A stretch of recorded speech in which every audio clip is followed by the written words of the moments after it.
April 20th, 2010. 11 workers died and 17 were seriously injured by an explosion on the Deepwater Horizon, an offshore drilling rig located approximately 50 miles off the coast of Louisiana. The rig burned for 2 days, eventually sinking and triggering the largest oil spill in U.S. history, as oil and gas spewed up from the sea floor. The Deepwater Horizon had been drilling an oil well in 5,000 feet of water in an area of the Gulf of Mexico known as the Macondo Prospect. In 2010, the CSB launched an investigation to examine the technical, organizational, and regulatory factors that contributed to the accident. During the investigation, the CSB made new findings about why a key piece of safety equipment, the Deepwater Horizon's blowout preventer, failed to seal the well during the emergency. These new findings help explain why the accident was so devastating, and the CSB cautioned that other blowout preventers currently in use could fail in similar ways. Drilling an offshore well involves creating a pathway between the drilling rig and oil and gas reservoirs trapped beneath the sea floor. A deep hole, or well bore, is drilled through layers of subsea rock and sediment. These rocky layers can contain trapped water, crude oil, and natural gas under pressure. An unplanned flow of these well fluids into the wellbore, known in the industry as a kick, can be dangerous. Without careful management, a kick can lead to a blowout, the uncontrolled release of flammable oil and gas from the well. A blowout can be catastrophic, since oil and gas reaching the drilling rig can quickly find an ignition source, leading to a fire or explosion, endangering the lives of the drilling crew. To prevent kicks, drillers pump a dense slurry called drilling mud into the well, creating a barrier between the undersea oil and gas and the piping that leads to the rig. If this mud barrier fails or is somehow removed, the safety of the drilling crew depends on a critical piece of equipment located on the sea floor called the blowout preventer, or BOP.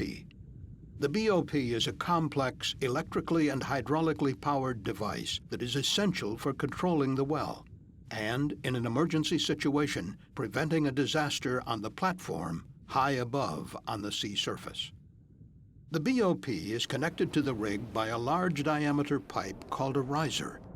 If a kick occurs, the blowout preventer is designed to prevent flammable oil and gas from traveling up the riser to the drilling rig.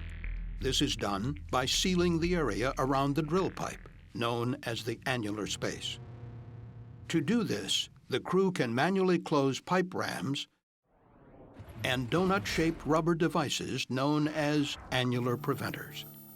If those devices should fail to work, the last resort is a pair of sharp metal blades which form a blind shear ram designed to cut the drill pipe and seal the well. The blind shear ram can be activated manually or by automated emergency systems. At approximately 8:45 p.m. on April 20th, 2010, a kick occurred in the Macondo well. Oil and gas entered the wellbore undetected, eventually passing above the blowout preventer and traveling quickly up the riser toward the Deepwater Horizon and the 126 people on board. Just after 9:40 p.m., drilling mud, forced upwards by the rising oil and gas, suddenly blew out onto the rig. Crew members responded by closing the upper annular preventer in the BOP. However, this did not seal the well as intended, and flammable oil and gas continued to flow into the riser toward the rig. Next, the crew closed a pipe ram. This successfully closed the annular space and sealed the well, but tragically this proved to be only a temporary fix. Oil and gas that were already above the pipe ram continued to flow inexorably toward the Deepwater Horizon. As the oil and gas escaped the riser onto the rig, the pressure dropped in the annular space above the pipe ram. But at the same time, the pressure in the drill pipe climbed substantially. The drill pipe was closed at the top, but oil and gas continued to flow in from the reservoir below. After extensive analysis, the CSB concluded that this large difference in pressure likely caused the drill pipe to buckle essentially bending the pipe off-center inside the blowout preventer. The buckling pushed sections of the drill pipe outside of the reach of the blind shear ram blades. This would eventually prove to be catastrophic. At approximately 9:49 p.m., the flammable hydrocarbons found an ignition source, and the first explosions shook the Deepwater horizon. With the drill pipe buckled, the explosion and subsequent loss of electrical and hydraulic power from the rig likely activated an automated system on the blowout preventer known as the AMF deadman, which closes the blind shear ram and cuts the drill pipe. This emergency system is designed to activate when electric power, hydraulic pressure, and communications from the rig have been lost. The AMF deadman system was operated by two redundant control systems on the BOP, known as the yellow pod and the blue pod. The redundancy is supposed to increase the reliability of the system in an emergency situation. The yellow and blue pods worked independently of each other and were comprised of identical enclosed computer systems and sets of solenoid valves. When activated, the solenoid valves controlled important BOP functions, such as closing the blind shear ram. If electrical power from the rig was lost, as happened on April 20, 2010, both the yellow and blue control pods contained backup 27-volt and 9-volt batteries to power emergency functions. The 9-volt batteries powered computers that would activate the solenoid valves, which were powered by the 27-volt batteries. However, evidence indicates the blue pod had been miswired at some time before the BOP was lowered onto the seafloor. This caused the pod's 27-volt battery to drain and made it impossible to operate the solenoid valve for the blind shear ram on the night of the accident.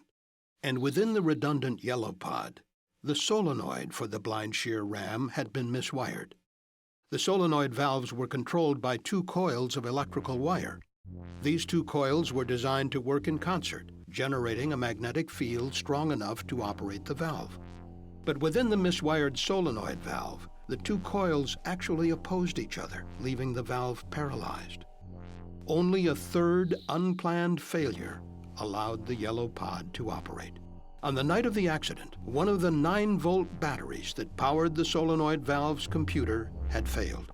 As a result, the affected computer system could not initiate the command to energize the miswired coil. Had both coils of the miswired solenoid valve been energized, the two coils would have generated opposing forces on the valve. The solenoid valve would have remained closed, and the blind shear ram would never have been closed. However, the failed battery rendered one coil inoperable and most likely allowed the other coil to open the solenoid valve by itself. This in turn initiated closure of the blind shear ram. This should have cut the drill pipe and sealed the well, greatly reducing the impact of the accident. But because the drill pipe was buckled and off-center inside the blowout preventer, it was trapped and only partially cut. With the failure of this last-ditch measure, there was nothing left to stop the massive oil spill and the destruction of the rig. During its investigation, the CSB identified a mechanism that likely caused the drill pipe to be buckled around the time of the explosion. This mechanism is called effective compression. Although effective compression had previously been noted as a hazard in other drilling operations, it had never been identified as a problem affecting drill pipe during well operations. Effective compression occurs because although pipe may appear to be perfectly straight, in fact it has minute bends and irregularities, invisible to the naked eye. Along these bends, the side of the pipe that is curved outward is slightly longer and has more surface area than the other side. When there is a large difference in pressure between the inside and outside of the pipe, as happened on April 20, 2010, the longer side of the pipe experiences a larger bending force. Eventually, this force can become great enough to buckle even heavy pipe. This is an important finding, CSB investigators said, because the same conditions of differential pressure could occur at other drilling rigs, even if a crew successfully shuts in a well. The CSB warned this could make existing blowout preventer designs less effective in emergency situations.